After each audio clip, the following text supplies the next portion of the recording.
I'm Dave Sider, baby. This is for Rock Radio UK. And today I'm speaking to my old friends, Preacher Stone. Hello, guys. Hey, Dave. Hello. Well, 4/5 of you, I mean, we're waiting on... It's okay. Yeah, always waiting on Ben. It's all good. Yeah, he's working late. That's a good song title. Write that down. Write that down, Daryl. Yeah, we could have the whole lyrics finished by the end of this interview. Perfect. I think it must have been about 18 months, 2 years ago since I saw you. It must be that long since you've been in the UK. It seems like it was sooner. 24, July 24. Yeah, July of 2024, I guess. Yeah, That's about right. yeah. Yeah, well, time flies, doesn't it? It really kind of does. We had the album 5 out then, which we waited an eternity for, I've got to say. Have we not outlived that yet? Ouch. Leave it to Dave to bring that up. Yeah. I thought I'd bring it up, but you followed it up very, very quickly with a new album. Absolutely. Yes. Yeah. We had to. We owed it to ourselves. We owed it to a couple of the gentlemen that passed in the group to get back on the horse, and we put together what we think's one more heck of a record, man. Yeah. I've got to say it's sounding pretty good. But before we get to that, let's speak to Daryl. Hello, sir. I don't think we've met at all, have we? No, sir. How are you? Yeah, I'm pretty good. You are the new boy of the band, I believe. Yeah, I'm the FNG. That's me. Are they treating you right? I mean, you can tell me I'm part of the HR department. That's pretty good. It's pretty good. So where are you based out to? Hiawassee, Georgia, North Georgia mountains. Okay, so how did you guys meet up? Did you know each other through the industry, or? Yeah, we played some shows several years ago, became friends that way.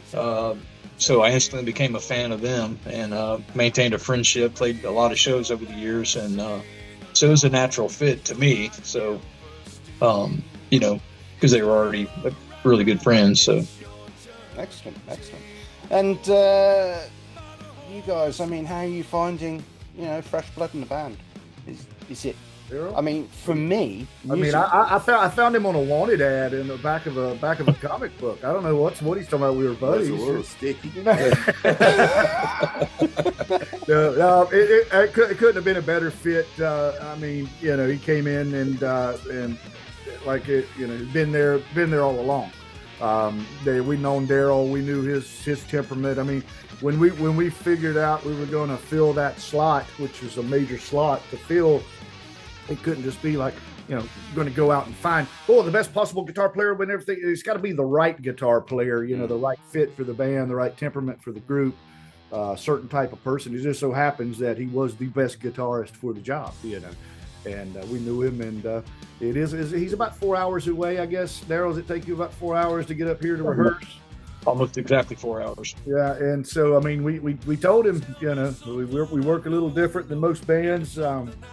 We don't go hit and play bars every weekend and this, that, and the other. And, it's up to you if you want to do it. And he said he wanted to do it. And Ronnie voted for it, and Wyatt voted for it, and Ben voted for it. And he was like, hey, he's in. And we hit the ground running writing this record. And it couldn't have worked out any better for us. It was a natural fit. He's just one of us. Yeah. That was the thing. I mean, you can find players all day long, but are they one of you? Did they have the same... I don't know, the same roots, the same background, cut from the same cloth, and everybody in the band is very similar in that respect. So it was a natural fit that he's just one of us. Yeah, we're all exactly the same except different. Yeah, exactly. We're exactly different. Yeah. Yeah, brilliant. Well, let's talk about the album. I think with Daryl's influence, you've not changed, but you've got a little bit deeper, you've got a little bit harder, you've got a little bit, dare I say, a little bit more aggressive in your tone? Yeah. But you notice it with Daryl's influence. With Daryl's influence. Yeah, exactly. Yeah, no, actually, I'll agree with all of that. Will you with all that? I agree, but I think it's always been a rock band, and to kind of take the governors off of it and let everybody be who they are, which is what we've always done. That's been the great thing about Preacher Stone since the beginning, is we've been ourselves. And I think it's just a natural progression that it's got a little grittier Yeah. And it's way where I think records are a reflection of how you feel at the time, and this is how we feel at the time. We're in that kind of a mood. What would you say? Right. I'd say personnel change does a lot to your band. I think it's a good thing for us. I think it's fresh. Well, yeah. Fresh blood came in, and everybody brought for the record. I mean, Wyatt brought in a riff, Daryl brought in a riff, Ronnie brought in a riff on guitar, Ben brought in several. Our guitar tech that used to work with us brought in one. We kind of put it together as a group effort, and it reflects. We all have a little bit different tastes in what we listen to from time to time. But when it comes time to make rock and roll, we make Preacher Stone rock and roll, and it's a Preacher Stone rock and roll record. I don't think it was necessarily me by any means. It was just like you said, the timing. I thought that was a stab from him. So with Daryl, you got much better looking when Daryl joined the band. Well, that's. I mean, at least our tattoo photo went up. I don't like to say that. We did go up on the tattoos. We went up on tattoo. Sure.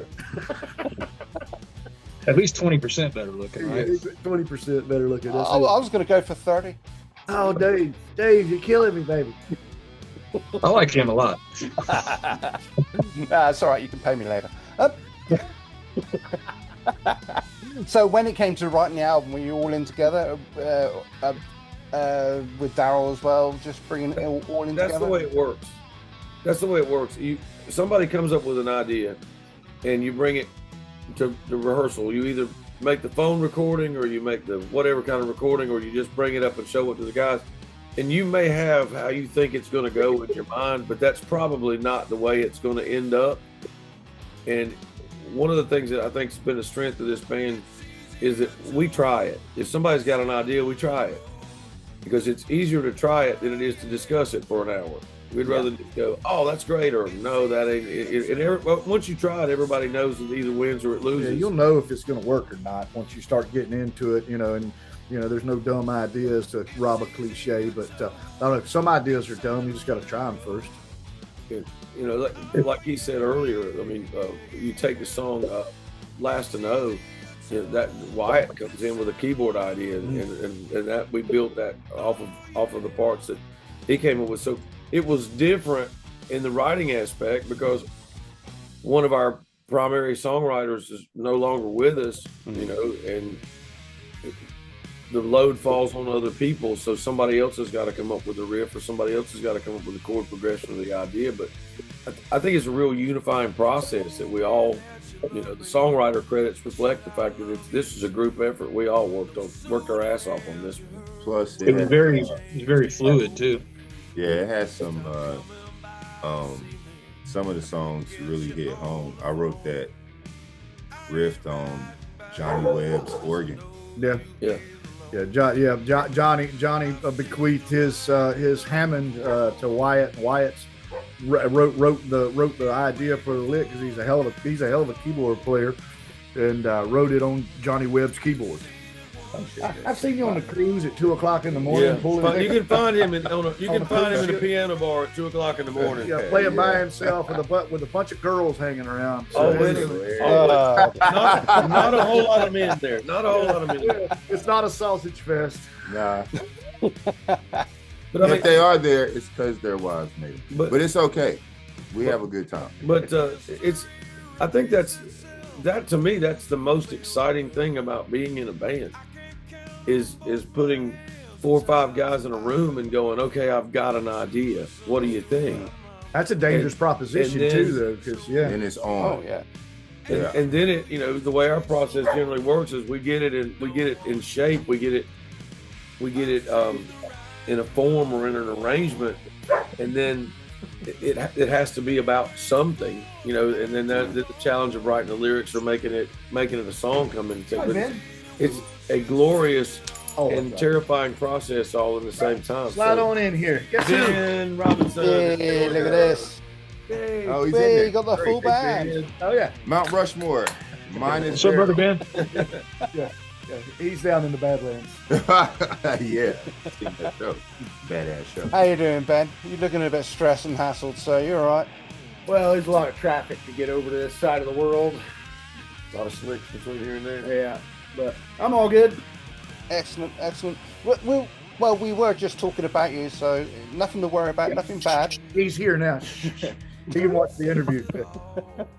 No, we were just talking about the writing credits and the album. Well, we haven't sort of like touched on the songs as such individually, but do you think the whole thing has evolved a little bit more now for this last album? I do, and I feel that way because for the first time since I've been with the band, you know, God rest his soul, we hadn't had. I didn't, as a guitar player, I didn't have Marty to lean on, and so it was a real test of willpower for me, you know, because I kind of felt a little pressure that I kind of had to step up a little bit because I didn't have my rock, you know, and it really kind of gave me a whole different approach to the project as a body of work, and Marty would be proud, I think. I mean, I think you and Daryl pulled it off, Yeah, playing together and stuff. Daryl came in, and we just instantly started working well together, and it wasn't the same, but it was just as good. Yeah. It's a new chapter with everything, isn't it? It's just Yeah, Absolutely. looking forward is the only way. That's right. Right, let's go to the album. I'm not going to pick apart each song because I've got my favourites there. I'm going to ask you all individually which song you like the best. Let's start with you, Daryl. That's kind of a tie between Blessing and a Curse and The Devil You Know. Okay, why? I love the lyrics of Blessing and a Curse, and just it's a pretty powerful song. They're all great to me. They're all, you know, those are just a smidge ahead of the others in my opinion. The Devil You Know is just this real deep. It's a heavy song. The lyrics are killer, and it's just got it's got harmony. Me and Ben are playing harmony on it, but it's real heavy too. I love Ronnie's lyrics on everything he writes, so I love the message of the song. Okay. Right, who shall I pick on next? Ronnie, let's go with you. Well, I like those two, but this morning, my favorite was Old Joe. Okay. Yeah, that's good. It's just absolutely just raw. And I don't know. I live in the town that I grew up in, and the song's about a guy that used to walk the street where I grew up, and it's partially a true story. I'll go ahead and get that out, but I enjoyed that this morning. But I'm a fan also of I like Easier Told, or excuse me, Saddled and Rode. Yeah. And I like Saddled and Rode because of just kind of what it says and how it grooves, and it's slinky. But I will say this, and this is not a cop-out. There's not a weak sister on this one, and there's not one that I can't wait for it to be over with to get to the next one, because it's solid all the way around.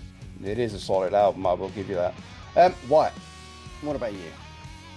Shoot, I hate to be that guy, but the whole album's a favorite. It's one of the first times, and I'm happy that I'm a part of this, where I can say we have made a classic album. You can't skip a song. You listen to it and you let it play all the way through, and it keeps getting better. That's something that I think all artists should strive for, not 1 or 2 hits. Amen. The album. But I'm going to hold you to it. What are you? If you had what are your favorites today? Pick one, Wyatt. It ain't easy. It ain't as easy. I think that on the last On the last one. That's not an L. But it just fits the category right now.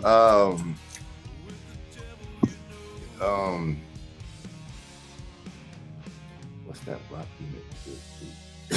What's your song? Come What May. Yeah, Come What May is fire. Okay. Yeah, it is hard. The album's so new. Remembering the actual names of the songs. I know every riff of every song we've got, but as far as The names, the names, wow. yeah, a little puzzling. Yeah, this is why I'm testing you. Oh yeah. Don't worry. It's just me being horrible. What about you? What about me? Saddled and Rode is one of my favorites. It's kind of stole a line from an uncle of mine, and I've heard it representing. It's easier told than saddled and rode. I mean, it's like the whole thing. I believe nothing what I hear, but everything I see. Show me, don't tell me, type of thing, and that's a great song. Right. Okay. There's only one chap left. So what is today? Wednesday? Yeah. Yeah, it is Wednesday. It has a bearing on it. That has a bearing.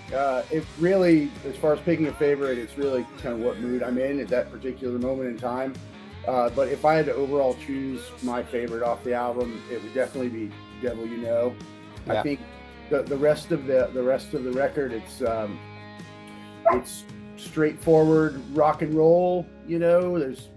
But there's just something dark and thought-provoking about "The Devil You Know." It really is. That would be my favorite if you're going to tie me up and force me to choose. Yeah, now, Right now. Yeah. I believe the other guys have the rope. We got him. I'll hold him down, Dave. You tie him up. No, all right, okay. Right, let's move on. The album is out on the 17th of October, Yes, sir. and I assume it's going to be in physical format as well as streaming. Yeah. Digital format and CD will be available on the 17th. We are doing a limited run vinyl that'll be available in January. Okay. The first 100 are going to be red vinyl, kind of little thing. There might be a few surprises stuck in the liner, but after that it'll just be black vinyl. But always available on vinyl. And if you buy vinyl, you get a digital download. And actually, but the way our website's set up, and I need to talk with the host about it. But even if you buy a CD, you get a digital download. Or if you buy a digital download, you get a digital download. So that's how that works out. That last part made a lot of sense. I know. Well, I mean, no, I tried to click off the good things, and then it just like You buy anything, you get a digital download. Yeah, exactly. Yeah, you buy a sticker and get a digital download. No, that's not true. But it was kind of frustrating for an old man trying to figure something out. Don't get me started on computers. We won't go there. I've got to say the cover is outstanding as well. The artwork. Mark Allison, yes, Mark Allison from Edinburgh. Okay. Yeah, Mark plays in the Silent Thieves. He's done album artwork design for Marco Mendoza. He's worked with Dead Daisies over there. We met him through Wes O'Neill at the O'Neill PR. Just fell in love with him on a Zoom meeting. Just such a great guy, very creative. He said he wanted to bring our logo to life, and that's what we got. And it's I love it. I can't wait to see it on vinyl. I'm gonna hang it on my wall, like I was when I was 16 years old. Like an Ozzy record or something. Those are the days. But speaking of January release for the vinyl, you are in the UK doing a short little run of dates. Yeah, we'll be over there we'll close out January and begin February. I don't know why we wanted to come over when it was so cold, but we're going to be doing the Planet Rock Winter's End Fest. So that'll bring warm weather to the UK, and Preacher Stone will bring the sunshine. Absolutely. Yeah. Do you want me to run through the dates, or have you got the dates there? You're going to have to run through them. I had them and my phone died. All right. 28th of January, we have Faversham. 29th at London, Cart of Horses. The 30th at Winchester. The 31st of January, you're at St Austell, which is probably my closest gig. Then 1st of February at Treco Bay for Planet Rock, Winter's End, obviously. Planet Rock Planet Rock are sort of like a knockoff radio station to mine, of course. So I'm just Don't let Paul hear you say that. But yeah, I'll bring you some fancy boots too. Okay, 3rd of February, Edinburgh, Bannerman. So you've got quite a trek. Then in Glasgow on the 4th at Ivory Blacks. The 5th of February, Newcastle Trillions. 6th of February, Nottingham. 7th in Birmingham, the Asylum. And then 8th, the final date is, February the 8th, is Bristol, Louisiana. Yeah, man. Looking forward to returning to venues like Bannerman's, like Trillions, like, of course, Louisiana. Love those places first time through, from what I gather. from Wes and the guys over there that are pre-selling the tickets. They're already selling, so I'm expecting to see sold out and limited tickets pop up on the poster pretty soon for most of these dates. Excellent. But get to go to Birmingham and play, especially in the light of the Aussie passing, and that's the birthplace of metal. And actually, we'd like to thank Black Star for bringing us on board, and I believe they're close by Birmingham somewhere, right there, Ben. So yeah, but that's going to be fantastic. Cart and Horses, London. I mean, I'm the biggest Steve Harris fan in the world, and Iron Maiden started there. Are you kidding me? Don't think that I'm not going to up the irons when I get there. One of the things that we've all talked about is finding the sheriff in Nottingham. Oh no, we're going to go find the forest and the sheriff when we get to Nottingham. Yes, we will. Be very careful and don't get lost. I'm just saying, take a Google map or something, and take somebody to be security. With our southern accents, we need to take somebody to translate. Yeah, half the time. Yeah. Yes. Yeah. Look at Dave agreeing. What the hell? Yeah, I mean, I'm just lip reading. It's fine. You got it popping up on the closed caption. Yeah, we were in Newcastle, and this lady walked by with her dog, and Jim complimented her about her dog. She's a pretty dog, and I don't have no idea. What I still don't know what she said. It sounded like tell if she was angry or not. Yeah. But it was it's something along the lines of brah, brah, brah, brah, and I was like, good puppy. Bye. I'm getting in the bar now. Probably a very wise move. It was. Time is short. Is there anything you would like to say to the fans in the UK here? Can't wait to see you. Yeah, being this is our first headlining tour. I mean, we've always did a co-headlining with either, the Sons of Liberty or Tom Kilner, two fantastic acts, by the way, in case you get a chance to see either one of the guys. They're putting it on our shoulders this time with our friends Revenant are supporting. They're doing all the dates with us except for the Winter's Inn festival, and we're also adding Mark Allison's band Silent Thieves when we play Bannerman's. When we return to Bannerman's, and we just can't wait to get back over there. I'd like to thank our buddy Pete Newdeck. He's going to be helping us out. Power Station. Hey. Petey's got a heck of a studio over there. Parish. Yeah, he's Peter of this parish. Peter of this We parish. went by his house on the last run, and went to. He lives. Where is he at? He's in Tewkesbury. In Tewkesbury, yeah, and he said, "This is my parish." So we started calling him Peter of this parish. Met his wife, met his dog Chuck. He's just like we are. He just talks funny. Yeah. Awesome guy. Yeah, I shall rib him next time I see him. Absolutely. Love Petey Newdeck and Ian from Power Station. They're taking care of some logistics. Like to thank O'Neill PR for doing it, like Black Star. Black Star's helping us out. John Schneider's helping us out from Florida here in the States, going to be with us. We can't wait to be back over there. We need a genie link right over there right now, and let's get to work. Yes, yeah. We're going to release this album. We've got some other tasty bits coming up before we get to you guys, and everybody just stay tuned. Everything's at preacherstoneband.com. You can Google us. It comes up. We're not hiding. Guys, you have produced an absolute belter of an album. By the Horns is out on the 17th of October. Just buy it for the artwork, let alone the music, but the music is outstanding as well. I will see you at least on one date. I'm not sure if I'm brave enough to see you in Bristol on the last date, but yeah, probably. Yeah. Guys, Preacher Stone. All the L's on you in Bristol. Yeah, you're mine. Inexpensive tab for him. Hey, look at him. He makes the money. Excuse me? Oh, Dave, it's our pleasure, brother. Thanks for having us. Yeah, January and February can't come around soon enough, guys. Thank you so much. We'll speak again. Thank you. Thanks, everybody. See you.